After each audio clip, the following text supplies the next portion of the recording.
country based on the rights and freedoms that are enshrined in our constitutional charter.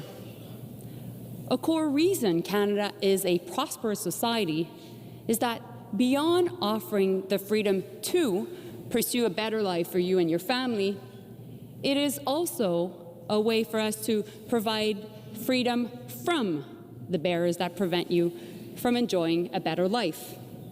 Freedom from fear, violence, intimidation, and discrimination. Freedoms that foster a sense of inclusivity and belonging.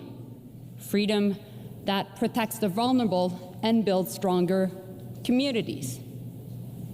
Far too often, though, some of the loudest voices claiming to speak for freedom are the ones trying to redefine that word for their own purposes. They claim freedom as an excuse to do as they wish without any regard for the freedoms of others. This is certainly not how we should define freedom. They hide behind the word to tell us everything is broken, to spread disinformation and parrot the lines fed to them by those who wish to interfere in our elections and undermine our democracy. They weaponize the term freedom to further marginalize those in the most vulnerable situations, to justify spreading hate, and even deny people their right to make choices about their own bodies, including limits on reproductive rights. At the end of the day, through all of the noise, what they really mean to say is freedom for some, not freedom for all.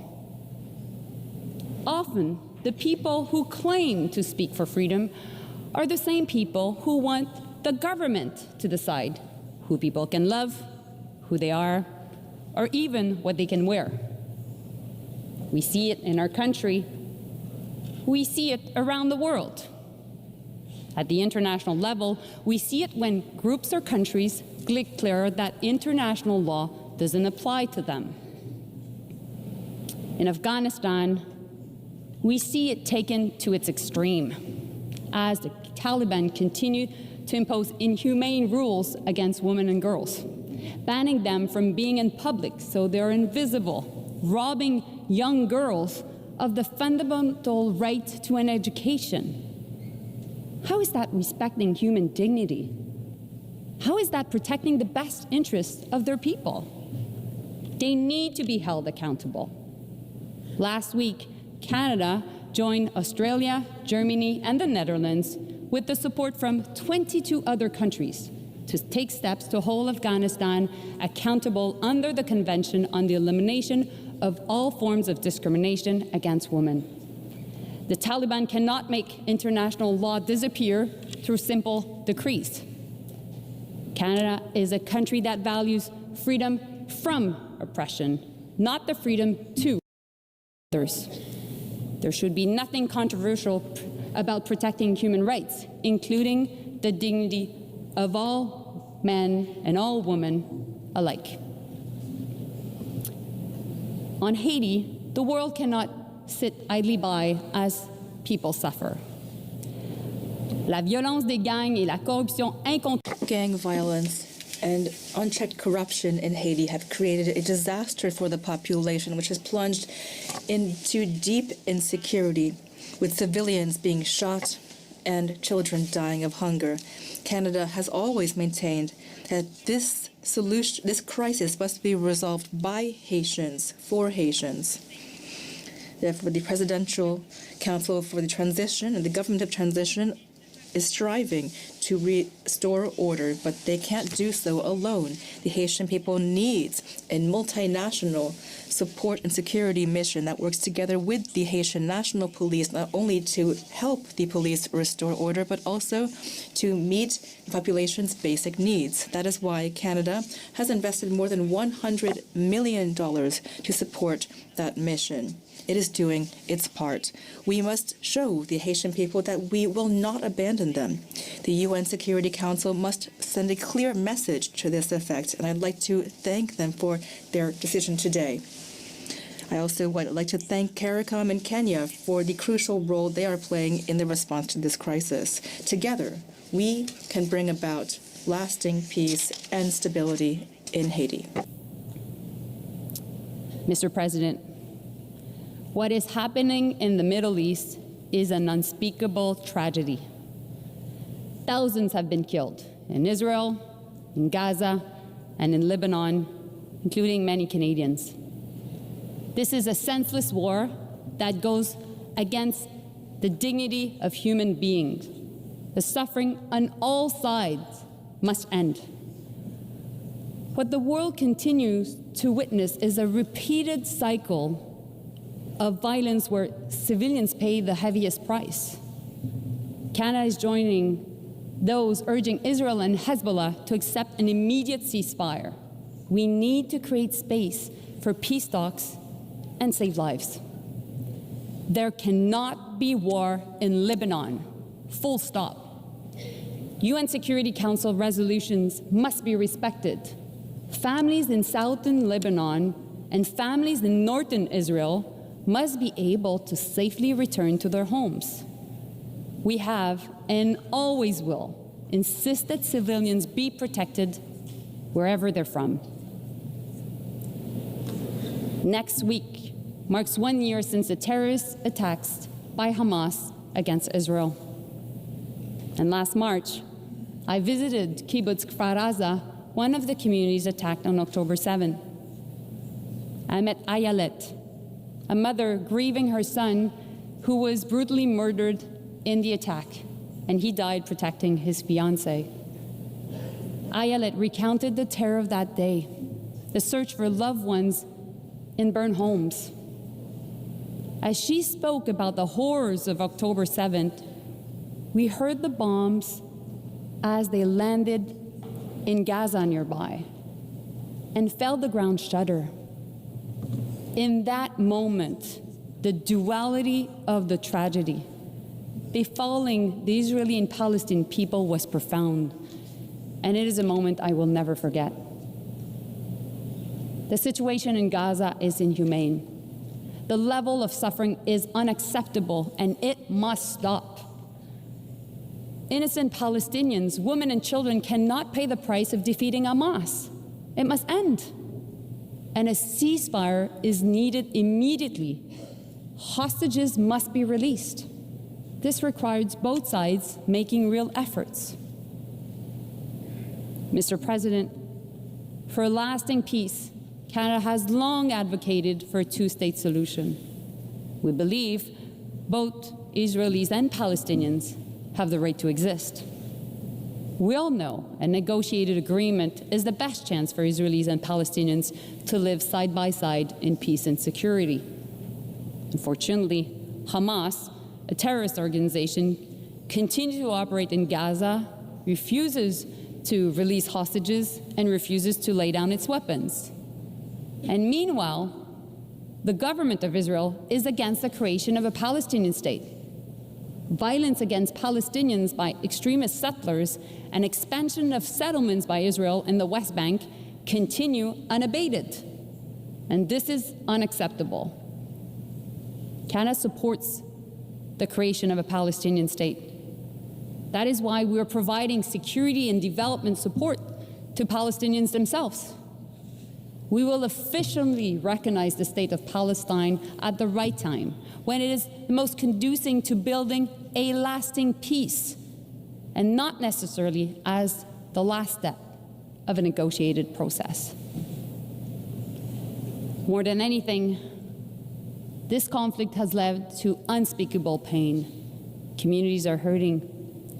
People have the right to protest peacefully, but nobody has the freedom to intimidate others. Polarization is a real problem, and division is real. We have a collective responsibility to bring people together.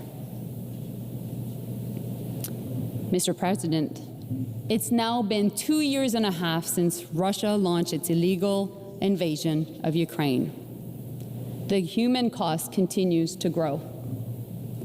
No country has the right and the freedom to invade its neighbor, And there's no freedom to impose your will on others. This aggression is a blatant violation of the UN Charter. Russia needs to get out of Ukraine now. And the Ukrainian people have the right to be free from fear and from aggression. They have the right to decide what their own future should be. And Mr. President, we all know that if Russia's aggression goes unchecked here, it will continue. Many countries in the region and the hemisphere are wondering if they will be next. And the world must not back down in denouncing this unjustifiable aggression, and Canada will not back down from its support for Ukraine. At the end of October, Canada will host a conference co-organized with Norway and Ukraine on the human dimension of Ukraine's 10-point peace formula. We will focus on the return of children to their families, as well as deported civilians and prisoners of war. Everyone those affected by this war is entitled to freedom from violence and from being forced from their home. Monsieur le Président, Mr. President, the issues I've just spoken about have to do with massive challenges, and this institution has a key role to play to bring us toward solutions together. The UN's detractors accuse it of being unable to resolve the problems that the world is facing today. And worse, some, one might call them conspiracy theorists, even think that the UN is the cause of some of these problems. Both of these groups are ignorant of reality and the strength of this organization. The UN is a unique platform allowing us to come together and speak to each other on an equal footing, to try to reconcile our differences, sometimes profound, through discussion and through seeking consensus. And that is why Canada supported the adoption of the Pact for the Future during the Summit of the Future held last week. The Pact is a starting point, allowing us to work together to ensure the lasting place of this organization. The UN is not perfect, true, but progress is possible. As said by Secretary General, we simply cannot build a future for our grandchildren with a system built by our grandparents. So let us build that future together. Mr. Vice President, for almost 80 years now, no woman has occupied the post of Secretary General. That is unacceptable. Last week, I had the great honor, together with my colleague from Jamaica, to host in Toronto about 15 women ministers of foreign affairs from throughout the world. Our intention is clear. The next leader of this great institution must be a woman. It is high time for us to be able to say proudly from this podium and throughout the world, Madam Secretary General.